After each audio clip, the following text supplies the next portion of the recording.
Guys, welcome back to the YouTube channel, and we've got a very, very special guest here with us today. He's just done his first 5k, so well done for that. Been back here. Been working with Dylan now for just over 2.5 months. So yeah, really enjoying the course. Here a bit is why did you join Core Fitness? So I've had a number of health issues coming into my late 30s, early 40s, and I knew that in order for me to become better, I'd have to dedicate myself and stick to a regime. Life can always get in the way. And so when Dylan messaged me and looked at it, I thought, actually, I need someone to hold me accountable, which is the first kind of, I thought actually it would be good to have some sort of structure and program. 100%, and like I said, accountability definitely goes a long, long way. So why did you pick me and Luke in particular? What really stood out to you in particular about what we did?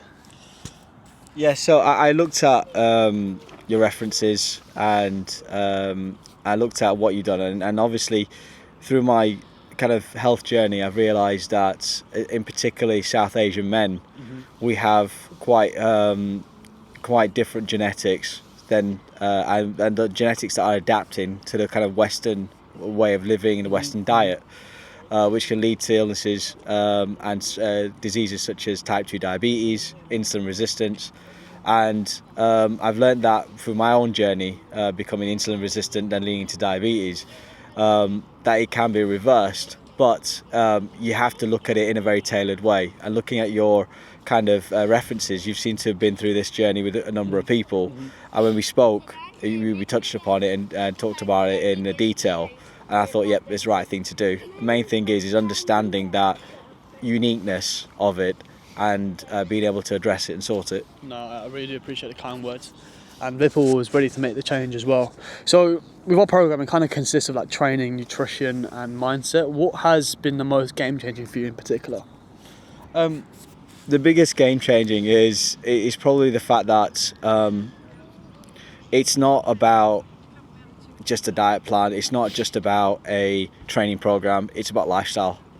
In order to sustain some sort of longevity in your health, you've got to alter your lifestyle, and that might be very daunting. But with you and Luke and so forth, it's very good that you don't try to implement a lot of change straight away. You subtly move, and you stick to the core things that a person does and a person eats when it comes to diet as well. So it's not major change that it in fact becomes kind of flash in the pan. It's a gradual kind of finessing of how you live your life, making smarter choices, and then you make the steady changes which your body in turn has time to adapt to as well, which is what I didn't realise, which was a big thing. 100%. I mean, we've been various weeks where it's been up and down. Yeah. Obviously life does get in the way. He's even had a come back from Dubai as well. Recently had a cheeky cheesecake. But no, that's what it's all about, like sustainability in the long run. This is what we preach with our clients. For us to kind of transform your life, it has to be sustainable for you to get to where you want to be. So in terms of results so far, I know we're currently around like week 9/10. What would you say you've achieved just looking past these last 10 weeks? The big thing, there's a couple of things that have been quite achieved. Obviously people notice you lost weight straight away. Yeah. So a lot of people say, what are you doing to lose weight? The other thing is that your personal energy goes up. I feel a lot more energetic. And I know that's a bit of a cliche, but it's true. You just feel more vibrant. You feel like you're not slouched on the couch and tired as much.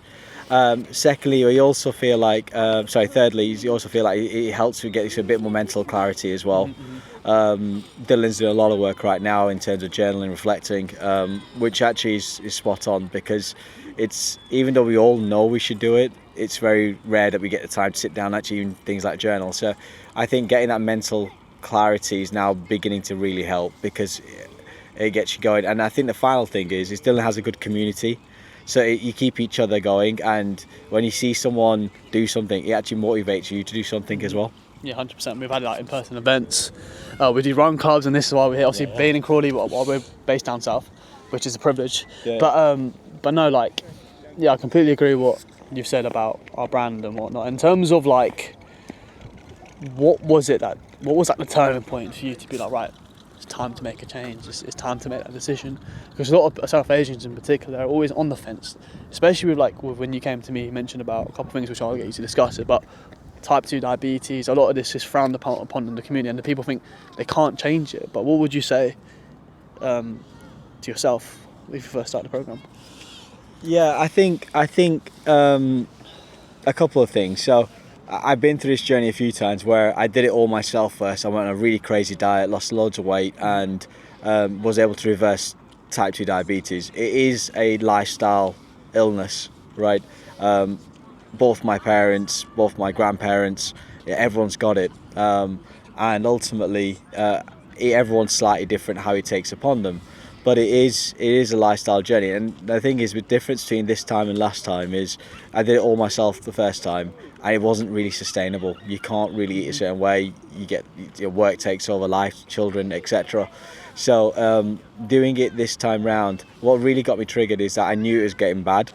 And then speaking to doctors, my test results are coming all bad when I was doing my checkups. And one doctor in particular said to me that you carry on this way, in this trajectory, you are going to not be able to walk properly in 10 years. You'll start losing your sight after, I think it's 5-6 years. Your sight will start deteriorating. So that was a big wake up call to have that, and then realise that when you're a certain age that you're not going to be around for your children, you're not going to be around or able to do stuff properly at work. So having that, and then speaking to Dylan about how he's worked with people in similar conditions, it made me think, okay, I need something tailored here. I need something that's going to work. I need something that's going to be developed, something that's going to be sustainable. I appreciate that. Very, very powerful. And unfortunately, I think we had a little discussion about this when we had a little coffee the other day. It's pain. Please don't let it come down to you being in hospital for you to realise that you need to make a change. Unfortunately, a lot of people need to be in pain for them to change. But what you do is be self-aware. Because for Vip, it was, I'm going to be blind, I'm going to not be able to see my kids grow up. And that's very, very powerful, to be self-reflective in that way. And being in this generation when you're caught up with social media and stuff, it's so easy not to be self-reflective because you're just caught up in your day-to-day life. But please, please, please do not let this hold you back from prioritising your health, because either way, your health will be prioritised, whether that's through yourself or a consequence. So definitely bear that in mind. But just to kind of wrap things up now over here, Vip, I'm just want to say, over these past 8 weeks, it's been absolutely phenomenal. A lot of ups and downs, and I can't wait to show everyone the result at week 16. But right now, we're kind of holding back on it, just holding it in closed doors, holding behind closed doors for now.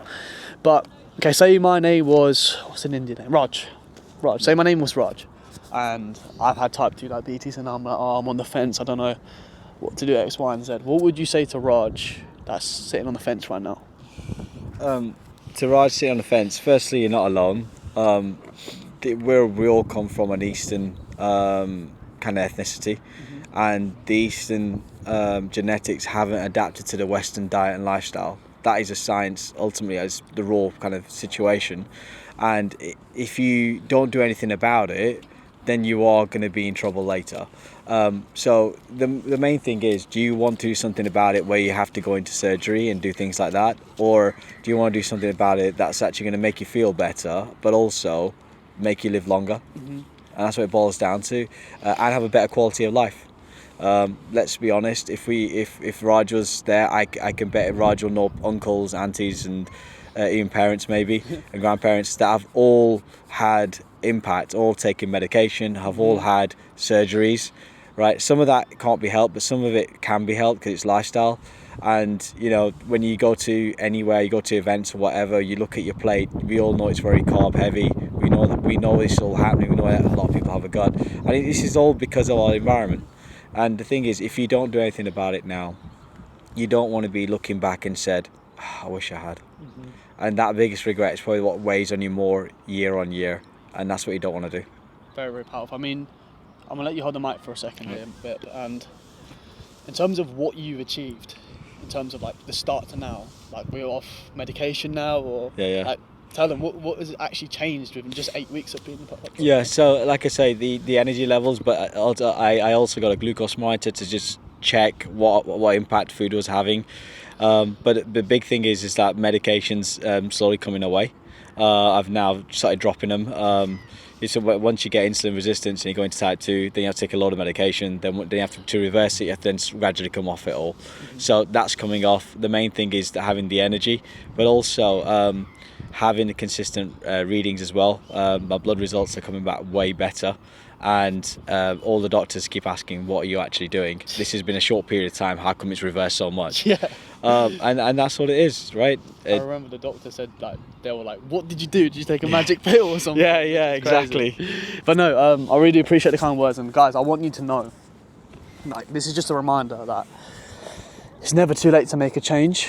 The reason why I sat down and had this interview with Vip, like, although we've not finished the program completely, is to kind of give you guys an insight in regards to what we do with clients that do have diabetes. And a lot of people think, especially being South Asian, it's not possible. They kind of brush it under the carpet till you're in a hospital bed. And this is why I'm so proud of Vip. Ever since Vip's joined the program, not only has he been turning up to the clubs, he's been coming to the in-person events, but the difference between our clients and Vip is the perfect client for us because he asks questions numerous times. What's spiking my blood levels? What's doing X, Y, and Z? And that's what it's ultimately all about.